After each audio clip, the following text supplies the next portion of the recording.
Postal censorship is the inspection or examination of mail, most often by governments. It can include opening, reading and total or selective obliteration of letters and their contents, as well as covers, postcards, parcels and other postal packets. Postal censorship takes place primarily but not exclusively during wartime and periods of unrest, and occasionally at other times, such as periods of civil disorder or of a state of emergency. Both covert and overt postal censorship have occurred. Historically, postal censorship is an ancient practice. It is usually linked to espionage and intelligence gathering. Both civilian mail and military mail may be subject to censorship, and often different organizations perform censorship of these types of mail. In 20th-century wars, the objectives of postal censorship encompassed economic warfare, security, and intelligence. The study of postal censorship is a philatelic topic of postal history.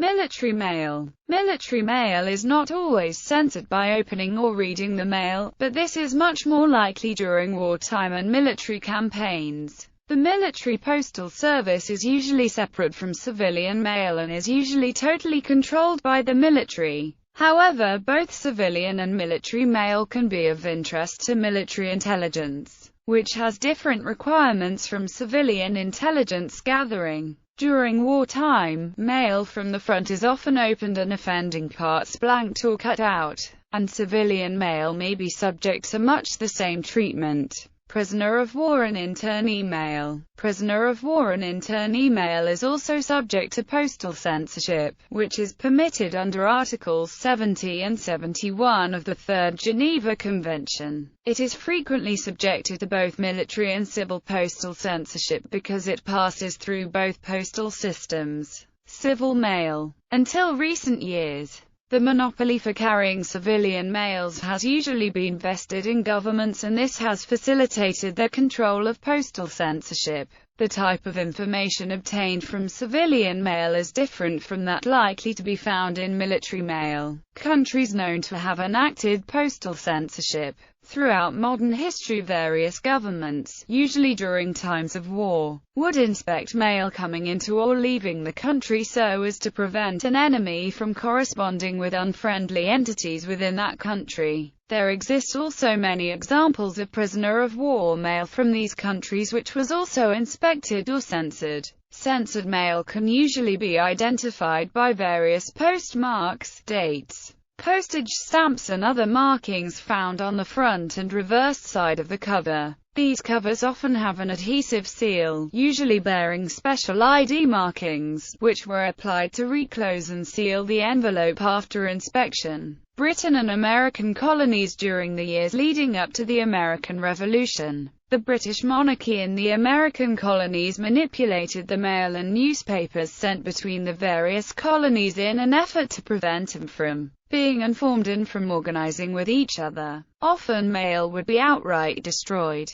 American Civil War. During the American Civil War, both the Union and Confederate governments enacted postal censorship. The number of Union and Confederate soldiers in prisoner of war camps would reach an astonishing 1.5 million men. The prison population at the Andersonville Confederate POW camp alone reached 45,000 men by the war's end. Consequently, there was much mail sent to and from soldiers held in POW installations. Mail going to or leaving prison camps in the North and South was inspected both before and after delivery. Mail crossing enemy lines was only allowed at two specific locations. Pre-World War I in Britain, the General Post Office was formed in 1657, and soon evolved a secret office, for the purpose of intercepting, reading and deciphering coded correspondence from abroad. The existence of the secret office was made public in 1742 when it was found that in the preceding 10 years the sum of £45,675 had been secretly transferred from the Treasury to the General Post Office to fund the censorship activities. In 1782, responsibility for administering the secret office was transferred to the Foreign Secretary, and it was finally abolished by Lord Palmerston. In 1847, During the Second Boer War, a well-planned censorship was implemented by the British that left them well experienced when the Great War started less than 2 decades later. Initially offices were in Pretoria and Durban, and later throughout much of the Cape Colony, as well as POW censorship with camps in Bloemfontein, St. Helena, Ceylon, India and Bermuda. World War I. During the Great War, postal censorship occurred in Great Britain, France, Germany and other various countries involved with that war. Between the wars following the end of World War I, there were some places where postal censorship was practiced. During 1919 it was operating in Austria, Belgium, Canada, German Weimar Republic and the Soviet Union, as well as other territories.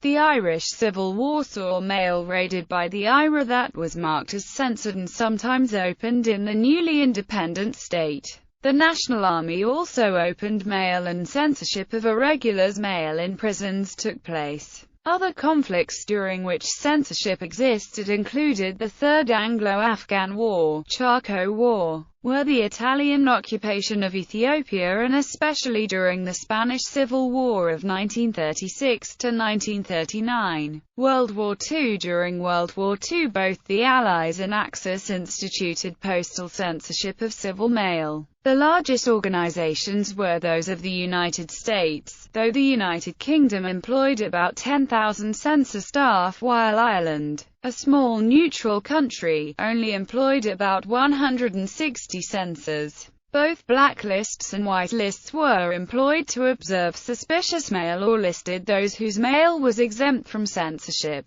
Imperial censorship. British censorship was mainly based in the Littlewoods Football Pools building in Liverpool, with nearly 20 other censor stations around the country. Additionally, the British censored colonial and Dominion mail at censor stations in the following places: Dominions: Australia, Canada, Newfoundland, New Zealand, Southern Rhodesia and Union of South Africa colonies; Aden, Antigua, Ascension Island, Bahamas, Bahrain, Barbados, Bermuda, Ceylon, Cyprus, Dominica, Egypt, Falkland Islands, Fiji, Gambia, Gibraltar, Gilbert and Ellice Islands, Gold Coast, Grenada, British Guiana, British Honduras, Hong Kong, Jamaica, Kenya, Malaya, Malta, Mauritius, Montserrat, New Hebrides, Nigeria, North Borneo, Northern Rhodesia, Nyasaland, Palestine, Penang, St. Helena, St. Lucia, St. Kitts and Nevis, St. Vincent, Sarawak, Seychelles, Sierra Leone, British Solomon Islands, Somalia, Sudan, Tanganyika, Trinidad Tonga, Uganda,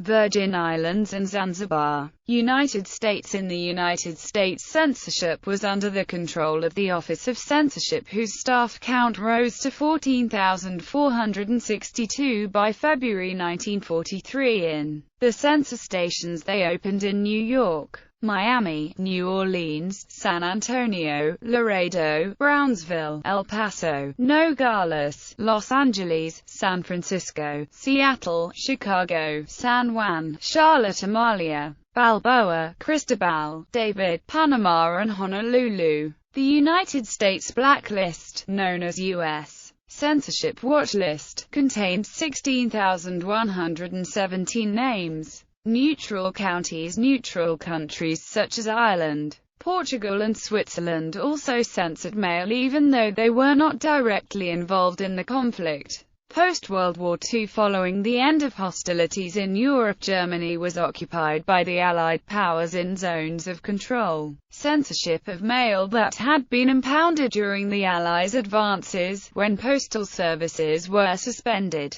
took place in each zone, though by far the least commonly seen mail is from the French zone. When most the backlog had been cleared, regular mail was controlled, as well as in occupied Austria. Soviet zone mail is considered scarce. In the German Democratic Republic, the Stasis, who were established in 1950, were responsible for the control of incoming and outgoing mail, and at their height of operations, their postal monitoring department controlled about 90,000 pieces of mail daily. Several small conflicts saw periods of postal censorship, such as the Arab-Israeli War and 1948 Palestine War, Korean War, Poland, or even the 44-day Costa Rican Civil War in 1948.